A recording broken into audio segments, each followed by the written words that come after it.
Oh, pure awareness. Look, so found it. Muslims go to Muji some, even in hijab. I've seen ladies, a lady, and so yes, so we're allowed.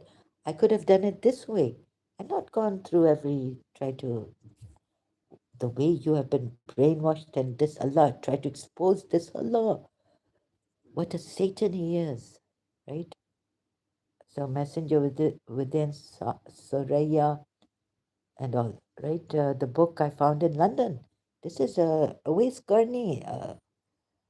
This is the Sufi, another way, Sufi path, messenger within by Suraya. Yeah, Discovering Love and Wholeness Through Meditation by Suraya Susan. She Behabani. Behabani. Behab, okay, I'll just, sorry. A guide to meditation that explores its origins, theories. I could have given you this book and done this here online. I don't have to expose this and put my life in danger and help Shias like this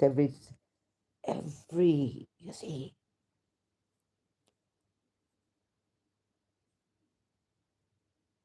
And how many years after Sabine Mahmood's, and I can't, and someone said, you calm down. If I don't want to go there. So, and anyways, cancer patients and all, they can't process their feelings, right? So that's why in the hospital, I'm like in ICU after this. ICU meaning no intensive care unit in the apartment room. Excuse me, not well. So I didn't have to do all that. Like so, I could have done it like this. Like on another one, the truth. What did Shanti Sadan say? Huh? I think it's Shanti. Ekto. I don't know why I'm making these mistakes. Ekto Sadan. Shanti Sadan. Here she is. She looks like my principal a little bit, I guess. So I start her. But what did she say? No, no, she's not my principal. Okay?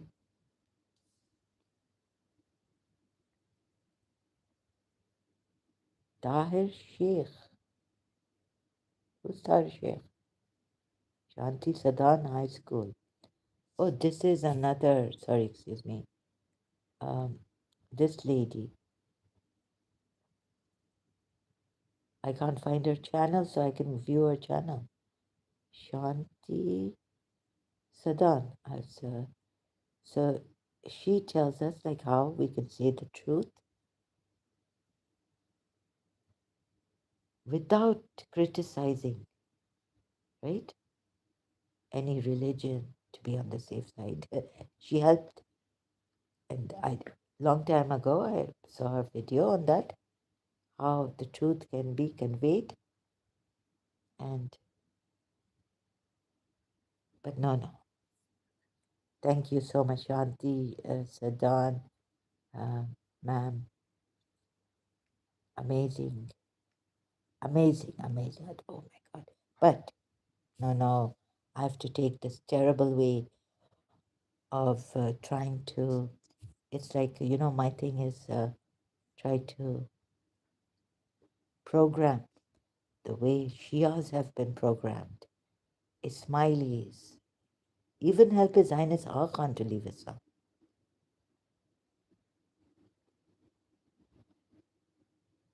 right? And the Imam Mahdi, all the no Imam Mahdi coming, and so he can, His Highness Aga Khan can see that this. Oh my God, this light! I have satanic light, and I believed in it, thinking it's good light. It's the Lord's light. Oh, I found my origin. It's Zoroastrian. Oh, it's the Persian. That's the Persian Imam Ali. Imam Ali, there was a Persian from Persia, a Magi. Oh, this light. So Now, to help His Highness, well, not big, I'm just, like, so to help His Highness Aga Khan to see that this light, the origins of it is from the Zoroastrian, that fire, that divine flame, sacred, pure.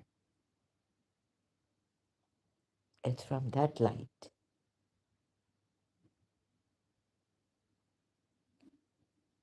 So this is what I wanted to do with good faith, bona fide, sincere,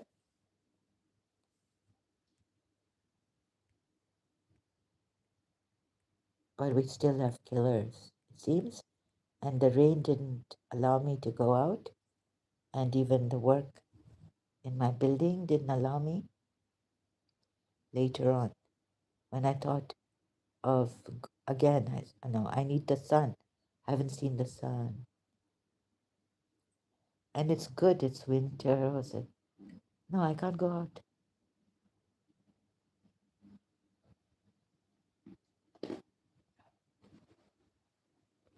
Oh my God, is this serious or something? Like, it's now scary. Uh, Not that I shouldn't be scared, but so weak, so weak that due to weakness and all this and being in trauma, and they had to do something to get my principal inside of me. So my lot of it, energy, everything is just hemorrhaging, hemorrhaging, hemorrhaging. It wasn't healing me. Even love doesn't heal.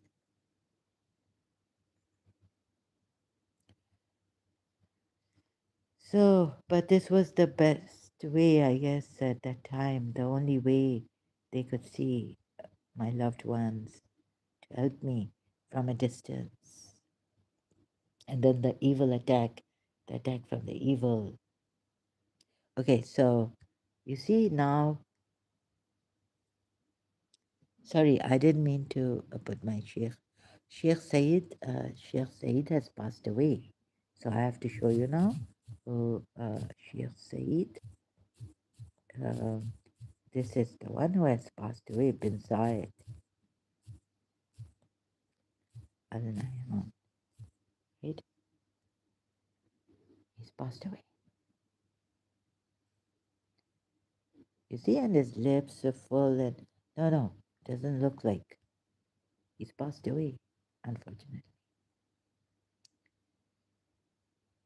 Oh, he was the son of Aisha bin Ali Dharmaki, and Baba Zayed. He passed away, died 27 July 2023, 58 years old.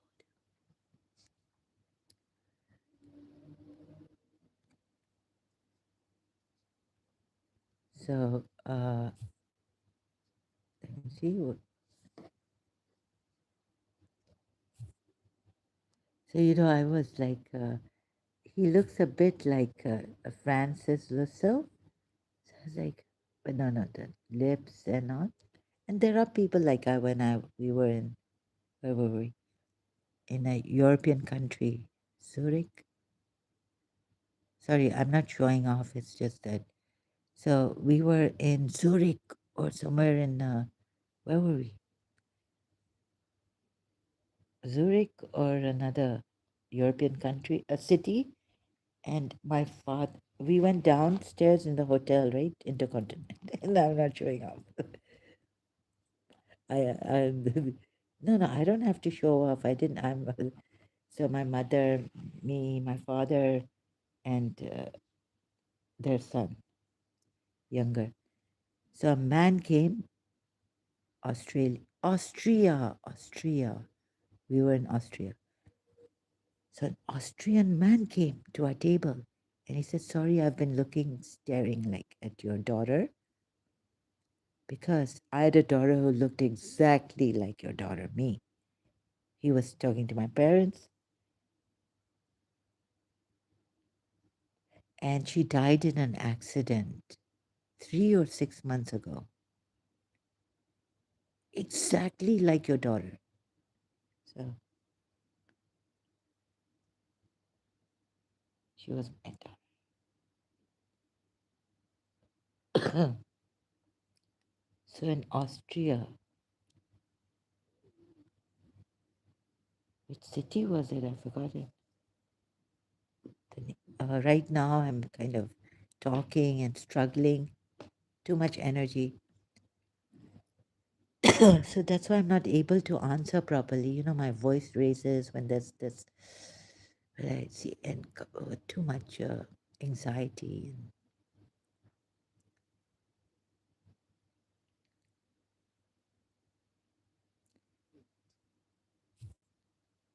Okay, so it doesn't, I just, I just joke and about these things, make it light, like on Facebook. Oh, looks like His Highness Sheikh Saeed bin Zayed. And I will share his videos and so many things on Facebook and say these kind of things. So please don't take my, I'm a deluded dude here and just having a little fun and could get my sheikhs into trouble, UAE, having fun. Like Peter Sellers and Pink Panther. So someone asked me, where do I live in? I gave the wrong building actually, and so wrong area or something. Anyways, my brother, who could be okay, so there are people, like kill me. Oh, because I'm an apostate. Get help from my brother here, and give you all the details and get other people in trouble also, not only myself. And now UAE is trying, has to do all this work and what do you call that? Refurbish? No, the apartment, but outside, doing all this.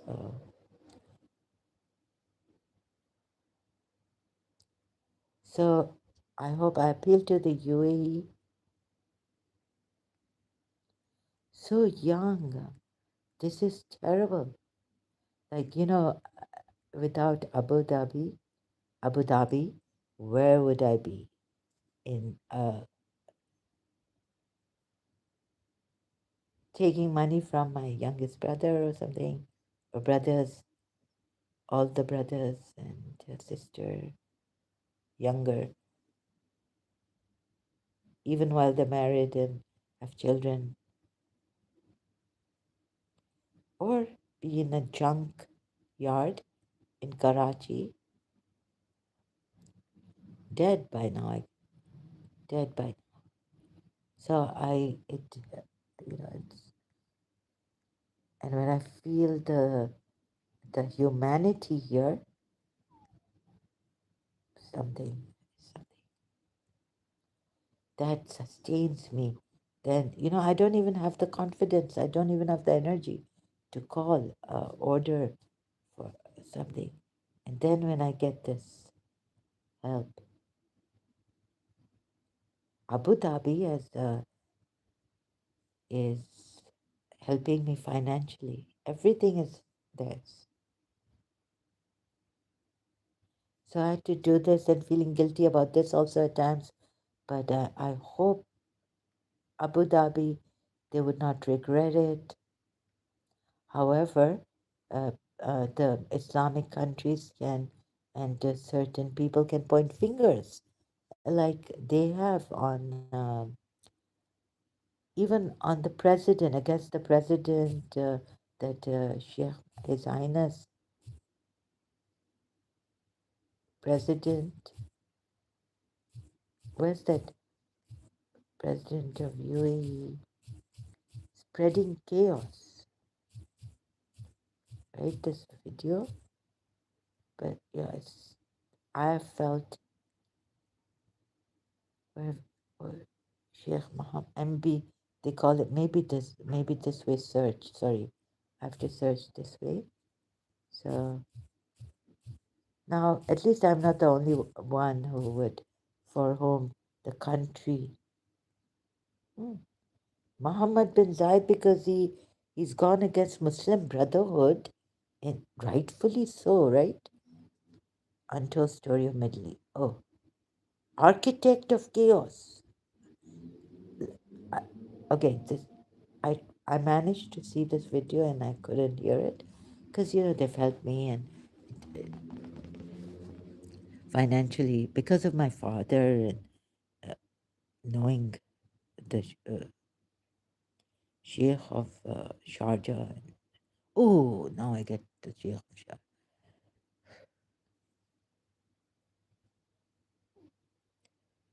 Rightfully, if so, this man was saying sorry, what do you call that?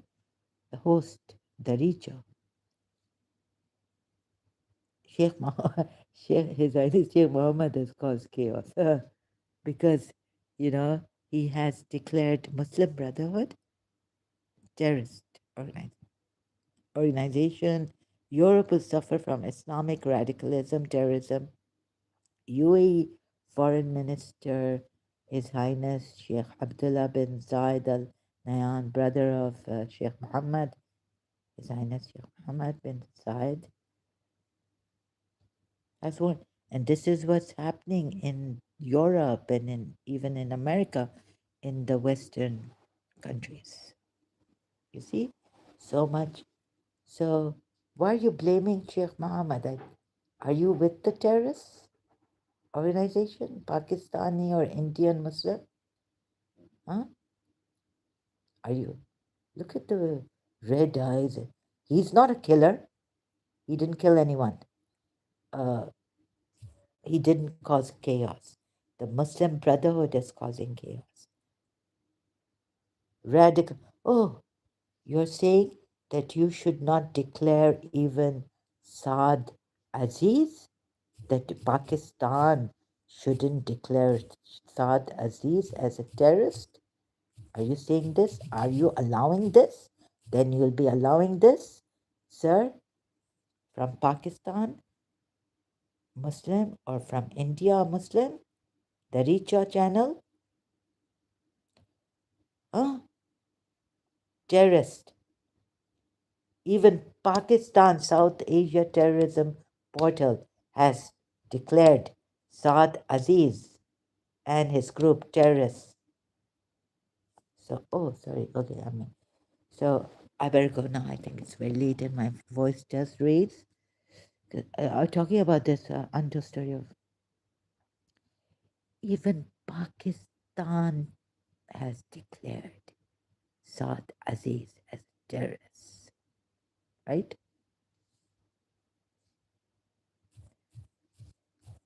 So you enjoyed this terrorism, Darija. Sorry, I hope I'm not mistaken. Are you? Was he saying like sometimes, or is it in Urdu? Is it in English? Dire sign group, high degree militants, terror, face of terror. Park Institute for Peace Studies, Private Limited. Killing Dawn. Uh, is this not Islamic radicalization? Huh? At Raftar TV documentary in this grasping on YouTube, yeah, Raftar, a TV channel. It's Untold Story of Saad Aziz. This is Islamic radicalization and terrorism, extremists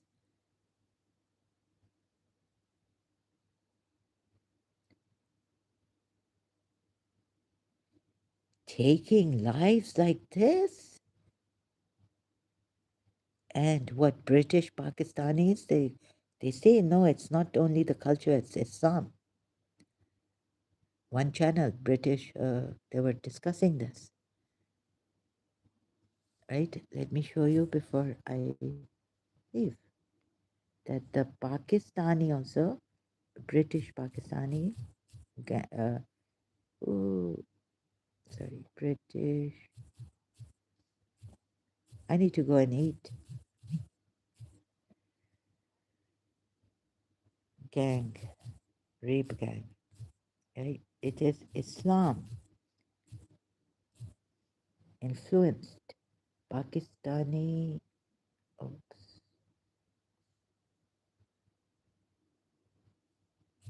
grooming. Maybe I should put grooming rather than rape. Here to search for it and get it. Word. What is that word? I'm also forgetting. My stomach is empty and I'm without energy. Energy Pakistani. No, we can't find it. Yeah. You see, now they've made another video, Five Pillars channel, Muslim grooming gangs, they say. Why is Islam and Muslims blamed? Islam, Muslims blamed for grooming gangs. British. Explaining a new study. Oh, this is P. Fender Films.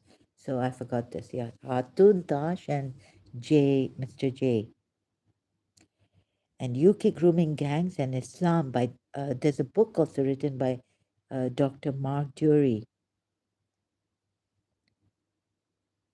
Yes. So this is what some say. Islam is to be blamed for this also.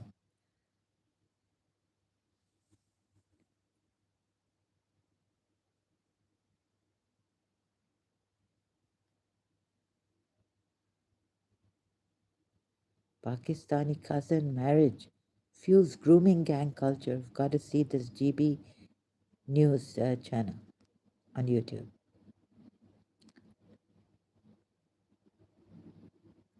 Actually, here there's a short one, the Muslim Mom channel. Got to see this one too. The majority of grooming gangs are not Pakistani or Muslim. Okay.